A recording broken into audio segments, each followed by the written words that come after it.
On va au cinéma ce soir. Tu vas avec nous? Ce soir non, je vais faire mes devoirs, j'en ai tellement.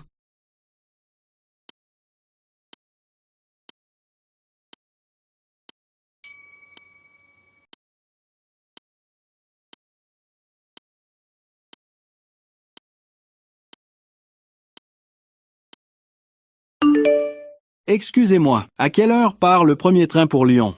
À 9h moins 25.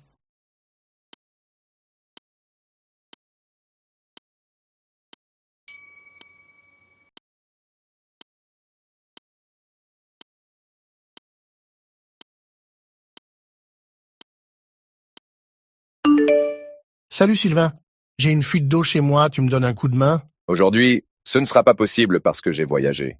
Fais plutôt appel à un plombier.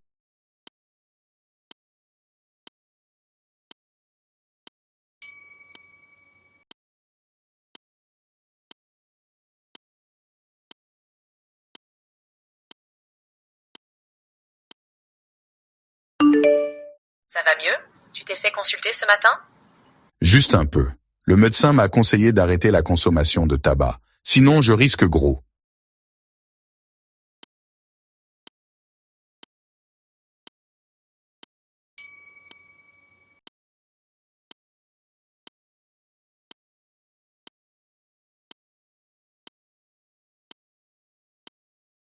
À tous les habitants de Saint-Louis, ne manquez pas le spectacle incroyable ce samedi à 20h à la place Mazel.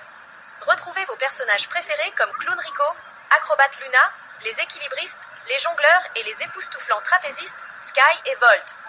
Venez nombreux.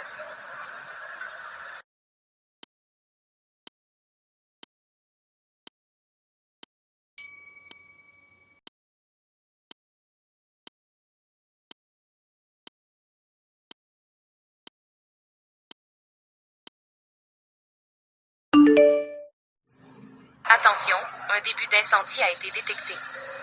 Veuillez évacuer immédiatement la poste en suivant les panneaux de sortie. Gardez votre calme et aidez les personnes autour de vous. Merci de votre coopération.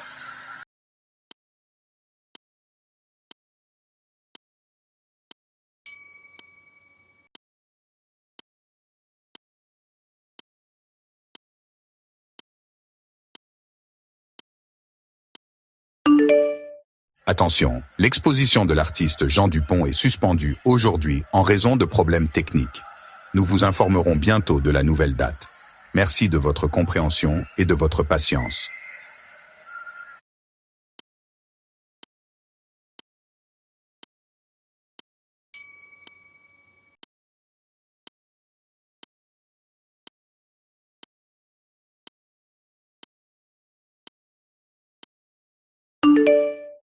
Chers clients, en raison de la grande vague de froid qui vient d'être annoncée, nous fermerons bien plus tôt aujourd'hui. Veuillez finaliser vos achats rapidement. Merci de votre compréhension et prenez soin de vous.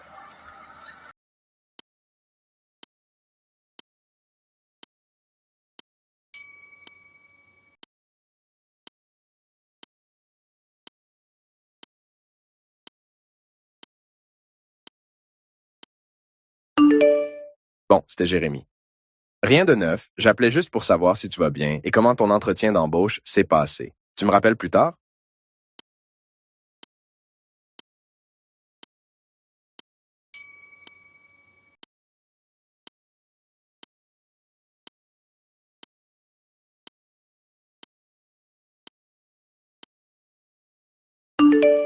Salut mon grand. C'est papa. D'abord merci pour ton invitation. Je t'appelle pour te dire que je serai effectivement là ce soir, mais avec un retard, car je vais prendre le train de 18 heures. À bientôt.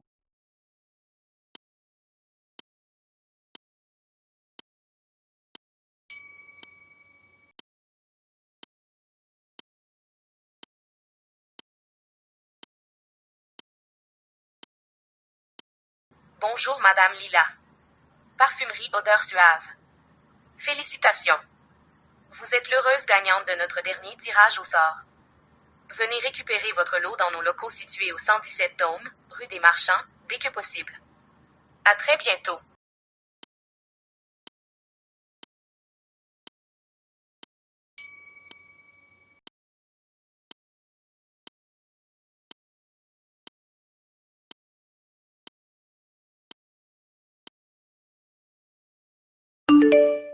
Florène, j'ai entendu que tu déménages bientôt. Si tu as besoin d'aide, je suis disponible pour les cartons ou le transport. Fais-moi signe quand tu veux qu'on s'organise. À bientôt.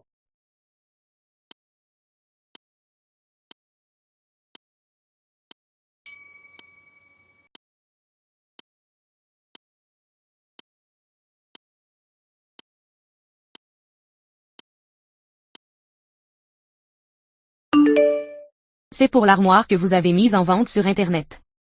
Je suis intéressé et donc je vous appelle pour savoir si c'est possible de bénéficier d'un rabais. Répondez-moi vite, merci.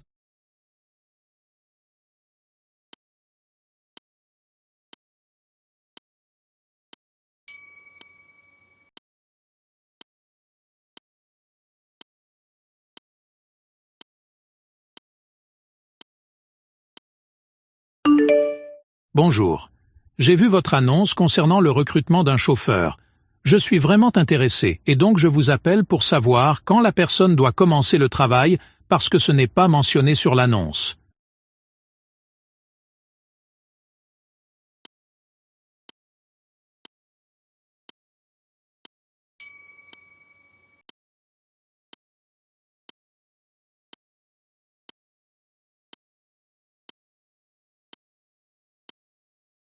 Question 15 à 20.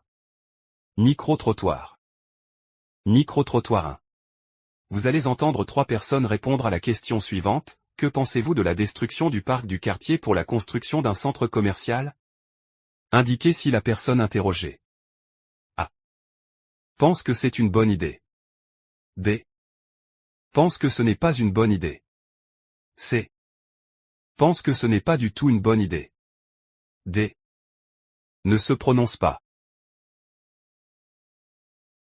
Personne 1. Question 15.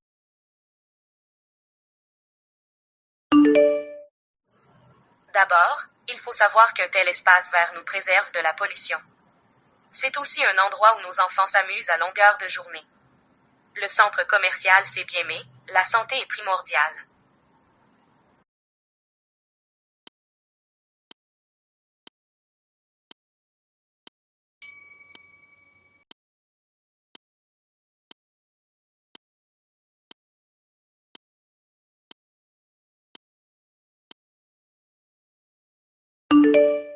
Cette décision du maire m'enchante vraiment, particulièrement avec la situation économique de la ville qui laisse à désirer. Ça va apporter une bouffée d'air frais dans les caisses de la municipalité.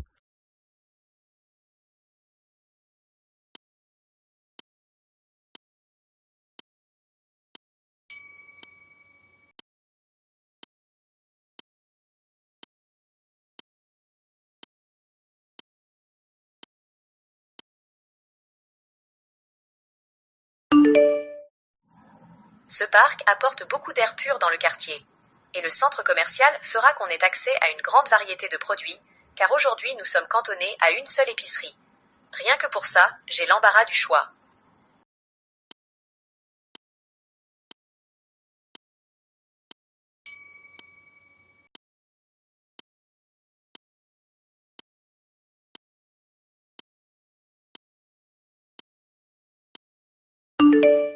C'est très rare de voir une femme sur un chantier de construction, de travailler comme maçon. C'est pas courant de trouver des femmes échafaudeurs, pour ne citer que cela. Donc ça explique clairement que l'égalité des genres au travail est un mirage, pour ne pas dire que c'est un rêve.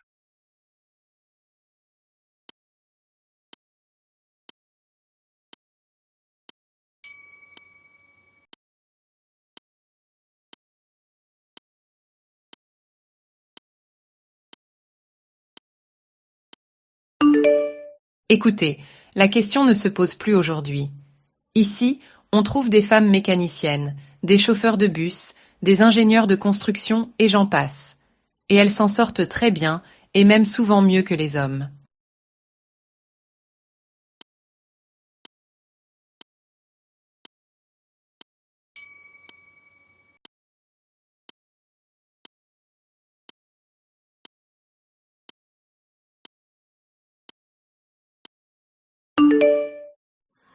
Quand on observe certains secteurs, on se rend compte que soit les femmes ou les hommes sont plus représentés. Donc sur le terrain, cette politique d'égalité est difficile à mettre en place. Moi je crois à l'égalité si cette initiative est accompagnée afin que les employeurs comprennent que les femmes sont autant capables que les hommes.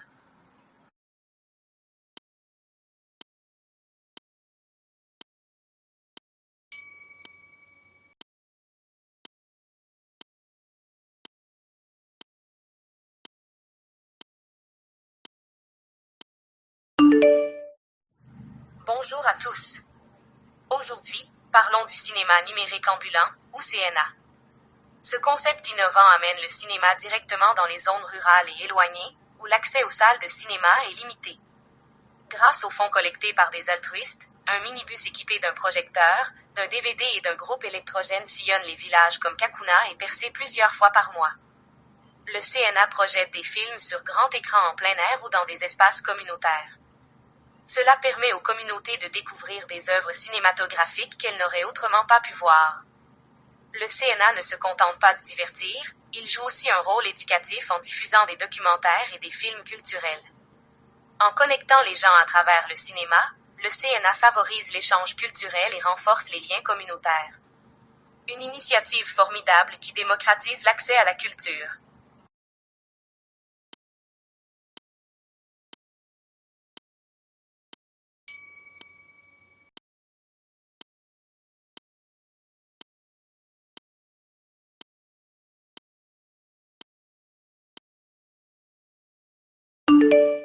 Aujourd'hui, allons au Canada, où le pourboire est une tradition bien ancrée, avec des origines remontant à l'époque coloniale britannique. Historiquement, il servait de complément de revenus pour les employés de service, mal rémunérés.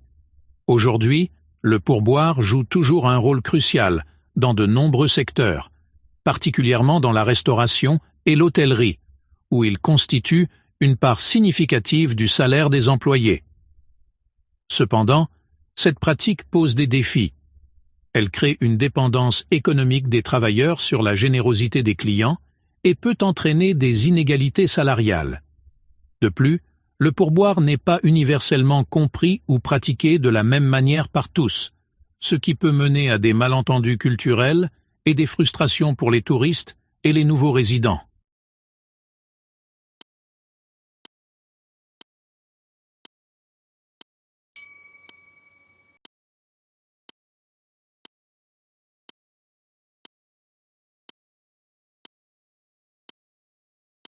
Questions 23 à 28.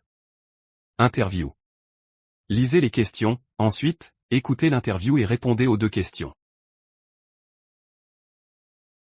Interview 1. Questions 23 et 24. Le mot bonjour. Bonjour, Monsieur Roy. Dans une école toute neuve, flambant neuve. Oui, effectivement, il y a 4 ans, lors du premier mandat, j'avais demandé à Jean-François Robert de dessiner, entre autres en s'inspirant de ce que Ricardo et compagnie avaient fait, un nouveau modèle d'école plus lumineuse, avec plus d'espace commun. Et c'est la première fois que j'en visite une là, qui est ouverte depuis le mois de septembre. C'est vraiment beau. Bon, en même temps, c'est l'exception à la règle. Là, ça. Ben, on est en train d'en construire une centaine. C'est certain que graduellement, on voudrait que toutes les écoles au Québec soient comme ça. Mais effectivement, il y en a seulement une centaine. Il y a à peu près la moitié qui ont besoin beaucoup d'amour, là, pour le dire positivement. Allez-vous accélérer ce que vous deviez mettre en 5-6 ans pour rénover les écoles?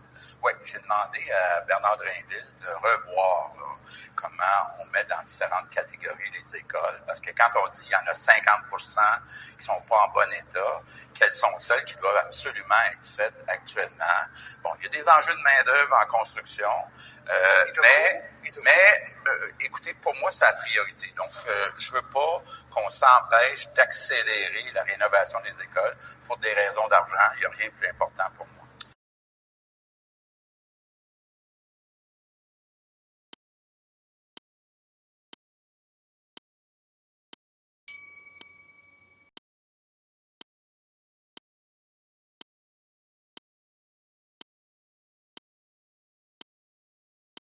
Questions 23 à 28. Interview. Lisez les questions, ensuite, écoutez l'interview et répondez aux deux questions. Interview 1. Questions 23 et 24. Le mot bonjour. Bonjour, M. Roy. Dans une école toute neuve, flambant neuve. Oui, effectivement, il y a 4 ans, lors du premier mandat, j'avais demandé à Jean-François Robert de dessiner, entre autres en s'inspirant de ce que Ricardo et compagnie avaient fait, un nouveau modèle d'école plus lumineuse, avec plus d'espace commun. Et c'est la première fois que j'en visite une là, qui est ouverte depuis le mois de septembre. C'est vraiment beau. Bon, en même temps, c'est l'exception à la règle, là, ça. Ben, on est en train d'en construire une centaine. C'est certain que graduellement, on voudrait que toutes les écoles au Québec soient comme ça. Mais effectivement, il y en a seulement une centaine. Il y a à peu près la moitié qui ont besoin beaucoup d'amour, là, pour le dire positivement. Allez-vous accélérer ce que vous deviez mettre en 5-6 ans pour rénover les écoles? Oui, j'ai demandé à Bernard Drainville de revoir là, comment on met dans différentes catégories les écoles. Parce que quand on dit qu'il y en a 50% qui sont pas en bon état, quelles sont celles qui doivent absolument être faites actuellement? Bon, il y a des enjeux de main-d'œuvre en construction, mais écoutez, pour moi, c'est la priorité. Donc, je veux pas qu'on s'empêche d'accélérer la rénovation des écoles pour des raisons d'argent. Il n'y a rien de plus important pour moi.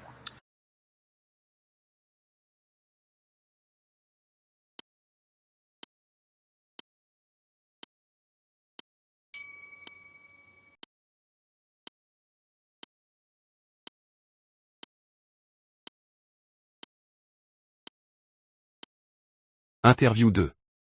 Questions 25 et 26.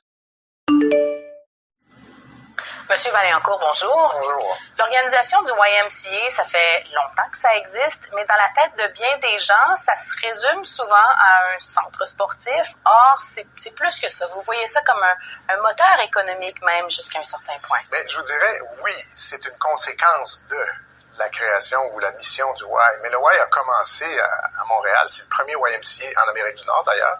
Il y en a près de 1000 aujourd'hui en Amérique du Nord. La première raison d'être du Y, c'était d'abord d'aider les jeunes hommes à s'occuper pendant la révolution industrielle. On parle de 1851, là. On retourne à loin. Mais à la base, c'était de s'assurer que les jeunes hommes, à l'époque, aient quelque chose à faire de constructif dans leur vie, se développent des compétences, puissent s'épanouir.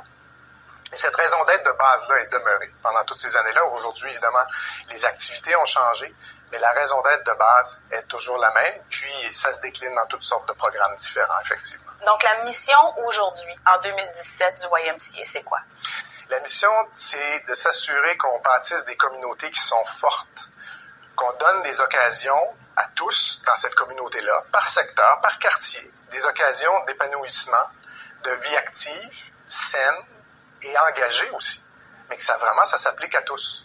Puis c'est une des grandes distinctions du YMCA, c'est vraiment ouvert à tous. C'est très inclusif. Peu importe la situation socio-économique, les origines culturelles, on a vraiment un accueil pour tous, pour les familles, les jeunes. En fait, c'est du berceau à la tombe, en fait, on pourrait dire. On a des activités programmes pour tous ces gens-là dans les quartiers qu'on dessert.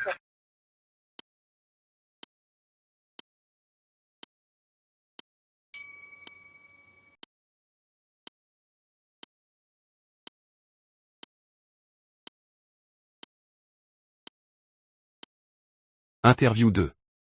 Questions 25 et 26. Monsieur Vaillancourt, bonjour. Bonjour. L'organisation du YMCA, ça fait longtemps que ça existe, mais dans la tête de bien des gens, ça se résume souvent à un centre sportif. Or, c'est plus que ça. Vous voyez ça comme un moteur économique même jusqu'à un certain point. Mais je vous dirais, oui, c'est une conséquence de la création ou la mission du Y. Mais le Y a commencé à Montréal. C'est le premier YMCA en Amérique du Nord, d'ailleurs. Il y en a près de 1000 aujourd'hui en Amérique du Nord. La première raison d'être du Y, c'était d'abord d'aider les jeunes hommes à s'occuper pendant la révolution industrielle. On parle de 1851, là. On retourne à loin. Mais à la base, c'était de s'assurer que les jeunes hommes, à l'époque, aient quelque chose à faire de constructif dans leur vie, se développent des compétences, puissent s'épanouir.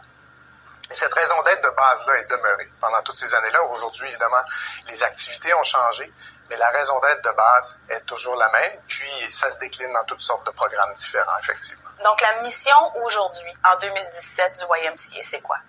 La mission, c'est de s'assurer qu'on bâtisse des communautés qui sont fortes, qu'on donne des occasions à tous dans cette communauté-là, par secteur, par quartier, des occasions d'épanouissement, de vie active, saine et engagée aussi, mais que ça s'applique à tous. Puis c'est une des grandes distinctions du YMCA, c'est vraiment ouvert à tous, c'est très inclusif. Peu importe la situation socio-économique, les origines culturelles, on a vraiment un accueil pour tous, pour les familles, les jeunes. En fait, c'est du berceau à la tombe, en fait, on pourrait dire. On a des activités, programmes pour tous ces gens-là dans les quartiers qu'on dessert.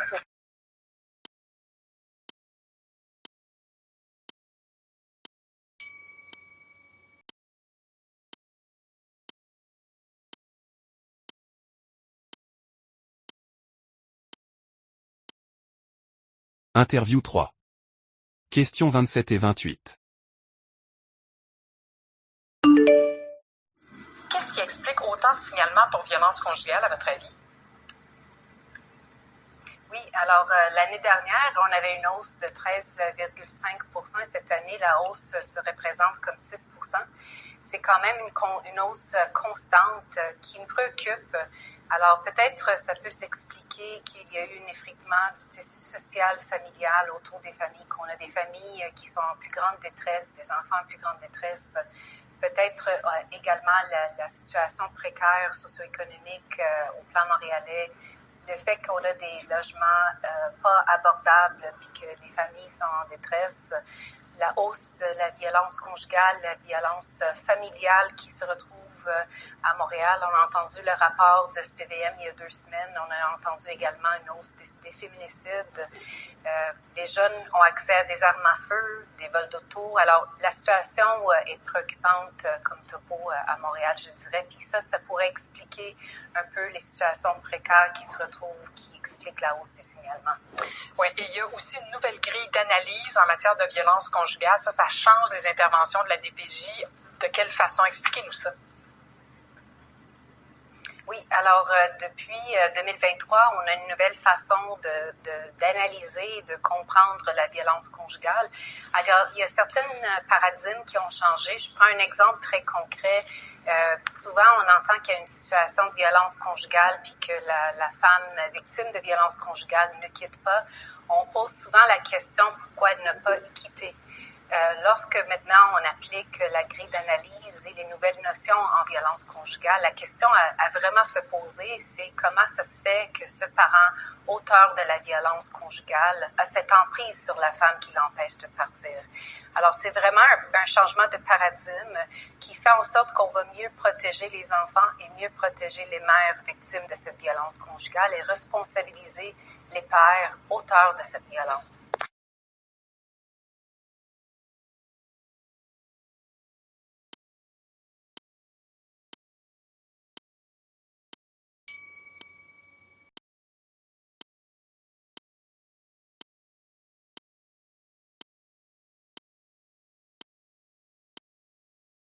Interview 3. Questions 27 et 28. Qu'est-ce qui explique autant de signalements pour violence conjugale, à votre avis?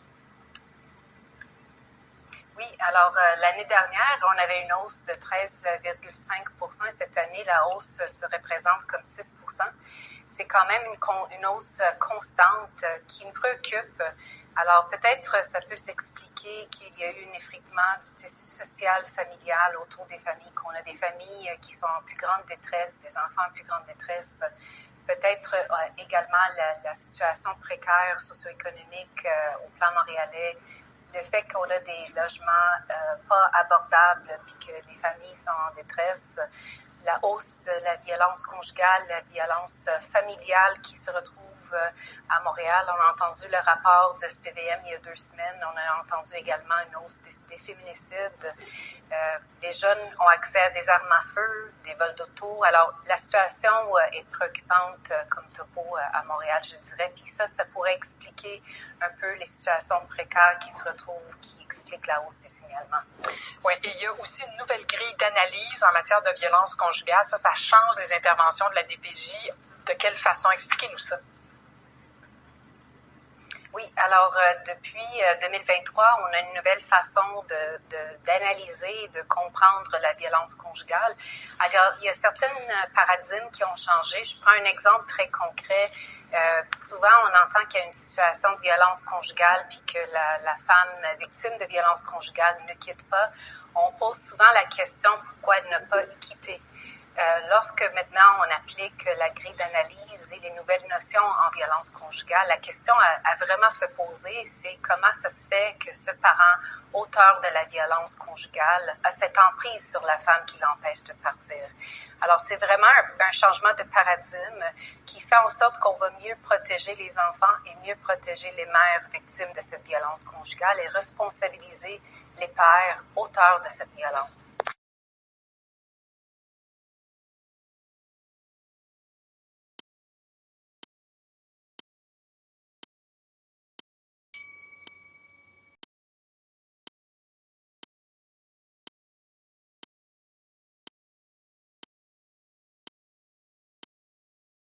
Questions 29 et 30. Reportage radio. Vous allez entendre un reportage radio. Écoutez-le, et répondez aux deux questions. On est arrivé à la crique Lipo-Lipo. Du coup, il y a les orpailleurs clandestins qui viennent travailler dans ce crique. Après une demi-heure de pirogue, la crique Lipo-Lipo, l'une des plus exploitées de Guyane, se dévoile. L'eau y est trouble, presque opaque. Cette crique est à proximité des villages amérindiens bordant le fleuve Maroni à la frontière avec le Suriname. Linia Opoya est présidente de l'association des victimes du mercure du Haut-Maroni. Que là, tu vas vraiment... L'eau, c'est carrément un peu sale. Les orpailleurs, ils sont loin ou c'est assez proche? Non, ils sont très loin. Parce que petit à petit, ils vont continuer. S'il n'y a pas d'or, ils vont continuer jusqu'au bout. Cette pollution est liée au rejet de mercure. Ce produit toxique utilisé pour récupérer l'or contamine toute la chaîne alimentaire du Maroni, en particulier les poissons consommés par les Amérindiens. Leur exposition au mercure est 3 à 4 fois supérieure aux recommandations sanitaires européennes. Cela entraîne de nombreux problèmes de santé, notamment pour le développement neurologique des enfants. Je vois les enfants qui ont du mal à parler. Il y a des enfants qui sont vraiment, qui marchent pas, qui sont vraiment handicapés. Face à ce constat alarmant, 6 associations et 2 habitants du Haut-Maroni ont saisi en janvier le tribunal administratif de Cayenne pour faire reconnaître la carence fautive de l'État dans ce dossier. Michel Aloïké, chef coutumier de Taluène, en fait partie.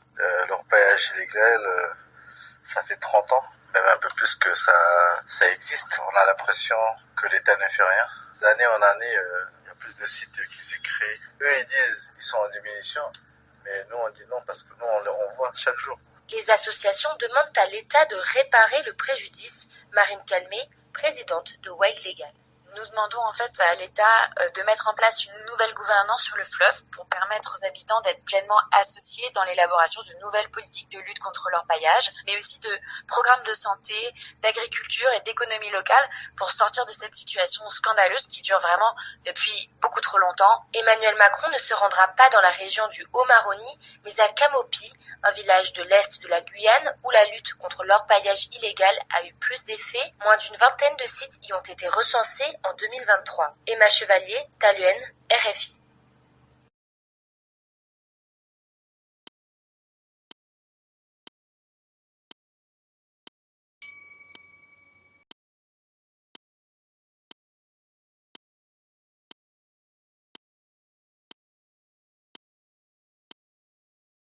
Questions 29 et 30.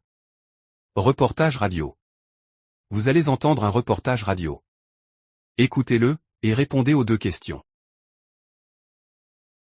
On est arrivé à la crique Lipo-Lipo. Du coup, il y a les orpailleurs clandestins qui viennent travailler dans ce crique. Après une demi-heure de pirogue, la crique Lipo-Lipo, l'une des plus exploitées de Guyane, se dévoile.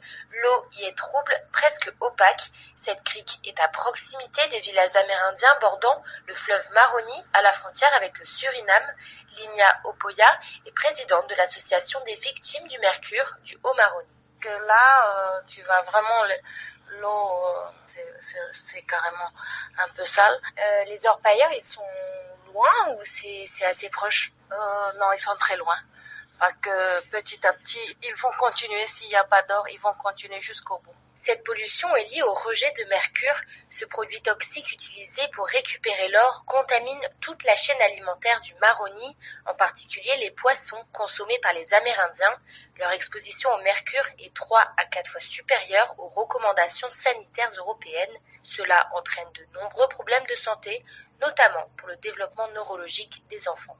Je vois les enfants qui ont du mal à parler. Il y a des enfants qui sont vraiment, qui marchent pas, qui sont vraiment handicapés. Face à ce constat alarmant, 6 associations et 2 habitants du Haut-Maroni ont saisi en janvier le tribunal administratif de Cayenne pour faire reconnaître la carence fautive de l'État dans ce dossier. Michel Aloïké, chef coutumier de Taluène, en fait partie. L'orpaillage illégal, ça fait 30 ans, même un peu plus que ça existe. On a l'impression que l'État ne fait rien. D'année en année, plus de sites qui se créent. Eux, ils disent qu'ils sont en diminution, mais nous, on dit non parce que nous, on voit chaque jour. Les associations demandent à l'État de réparer le préjudice. Marine Calmé, présidente de Wild Legal. Nous demandons en fait à l'État de mettre en place une nouvelle gouvernance sur le fleuve pour permettre aux habitants d'être pleinement associés dans l'élaboration de nouvelles politiques de lutte contre l'orpaillage, mais aussi de programmes de santé, d'agriculture et d'économie locale pour sortir de cette situation scandaleuse qui dure vraiment depuis beaucoup trop longtemps. Emmanuel Macron ne se rendra pas dans la région du Haut-Maroni, mais à Camopi, un village de l'est de la Guyane où la lutte contre l'orpaillage illégal a eu plus d'effets. Moins d'une vingtaine de sites y ont été recensés en 2023. Emma Chevalier, Taluène, RFI.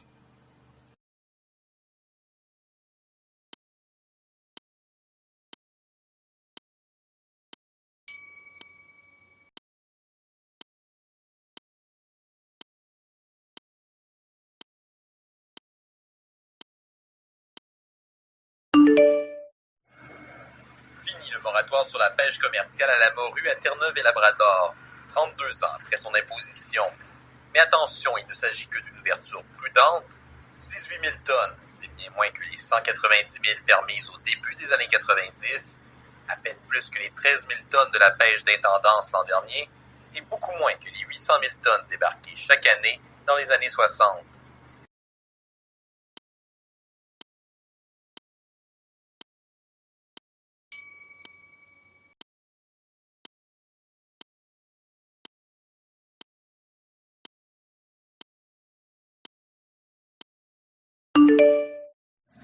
Le compte à rebours est commencé. Québec adopte officiellement de nouvelles règles en matière d'affichage commercial.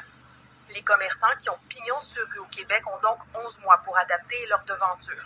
La langue de Molière devra être prédominante.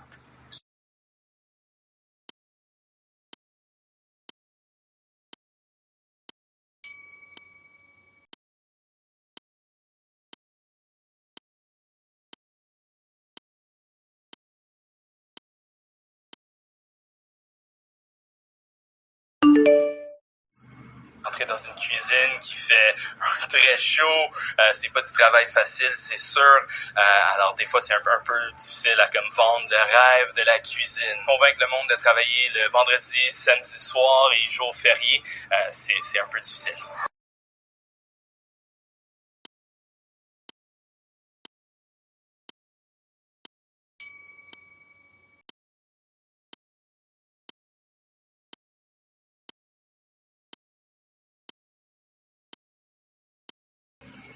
À 4 jours du 1er juillet, des organismes en logement, en itinérance et en santé mentale lancent un cri d'alarme et font état d'une crise sociale d'envergure. Les logements se font encore plus rares et plus coûteux que par les années passées. Au Québec, ce serait 1300 ménages qui seraient encore à la recherche d'un toit. À Longueuil, il y a aussi des gens qui cherchent un logement.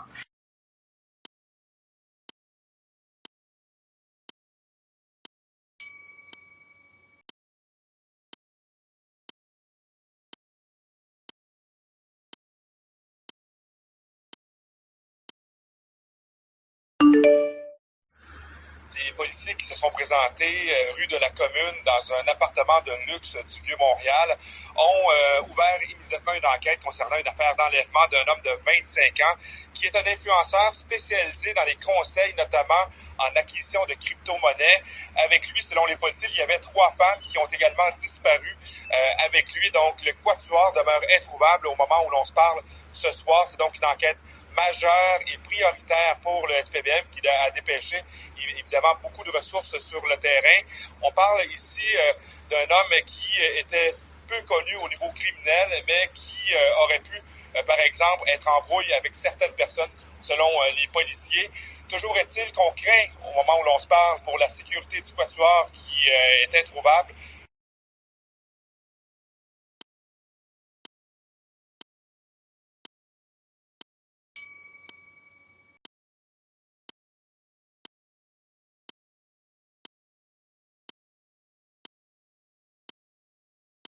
Après 9 ans de Justin Trudeau, le système d'immigration est complètement hors de contrôle et le Québec est au point de rupture. On va certainement réduire le nombre d'étudiants étrangers et de travailleurs étrangers. Il y en a trop maintenant et ça supprime aussi les salaires de nos propres mondes.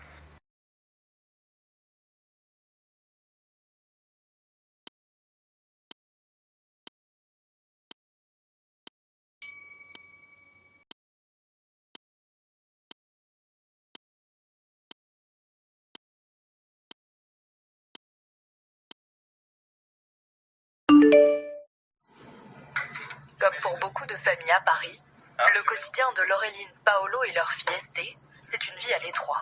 Je peux passer. Ils vivent dans 39 mètres carrés. C'est la table qui sert aux devoirs, aux repas, aux activités manuelles et qui fait aussi office de bureau. Chaque espace est optimisé. Dans la salle de bain, les rangements s'entassent du sol au plafond. Et pour les chambres, on s'est dit on va monter une cloison, on va couper la chambre en 2. C'est pas idéal, mais ça nous permet au moins d'avoir 2 espaces un peu distincts et d'avoir un peu d'intimité.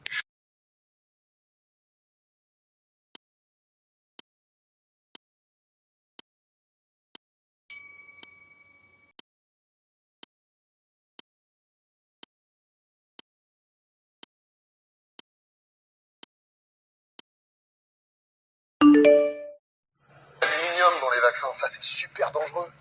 Bah non, c'est toujours le même problème en fait. Il y a des gens qui disent « Oh là là, l'aluminium, on dira bien que ça provoque des maladies musculaires. » Et derrière, rien. Enfin si, derrière on fait des études, des recherches pour vérifier. Bon déjà, des adjuvants à base d'aluminium, il y en a dans quasiment tous les vaccins. Ça booste le système immunitaire et ça rend le vaccin plus efficace. Et alors donc, les études, elles disent quoi? Bah elles montrent que oui, il y a un peu d'aluminium qui reste dans la zone où on a fait l'injection, mais que non, rien ne permet de dire que ça provoque des maladies. En fait, les sels d'aluminium, ils sont utilisés depuis plus de 90 ans. Et on vaccine des dizaines de millions de personnes dans le monde entier chaque année. La fameuse balance bénéfice-risque, elle est très nettement en faveur du nombre de vies sauvées.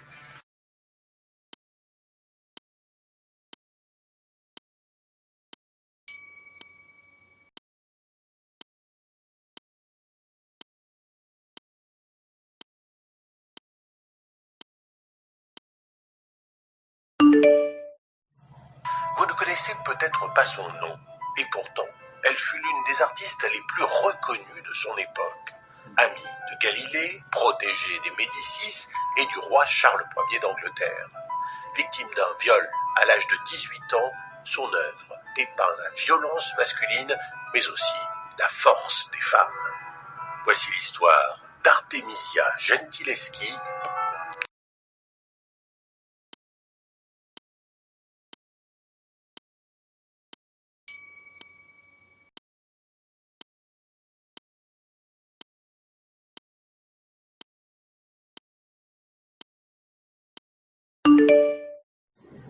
bientôt 16 mois qu'il dort tous les soirs dans son véhicule sur le parking de ce supermarché. Et pourtant Patrick est chauffeur de bus, il a même signé un CDI voilà 2 mois avec la RATP. la ma vie. Ça c'est des chemises que je lave au pressing parce que j'ai pas de machine, j'ai rien. Et j'ai tout ça dans la voiture. J'ai 3 journées. Le matin je me lève, préparé, d'essayer de présentable, de me cacher dans des endroits, dans des toilettes publiques, dans des WC de grande surface. Après, je pars au travail, donc j'assume mon travail, j'essaye de mettre de côté les soucis.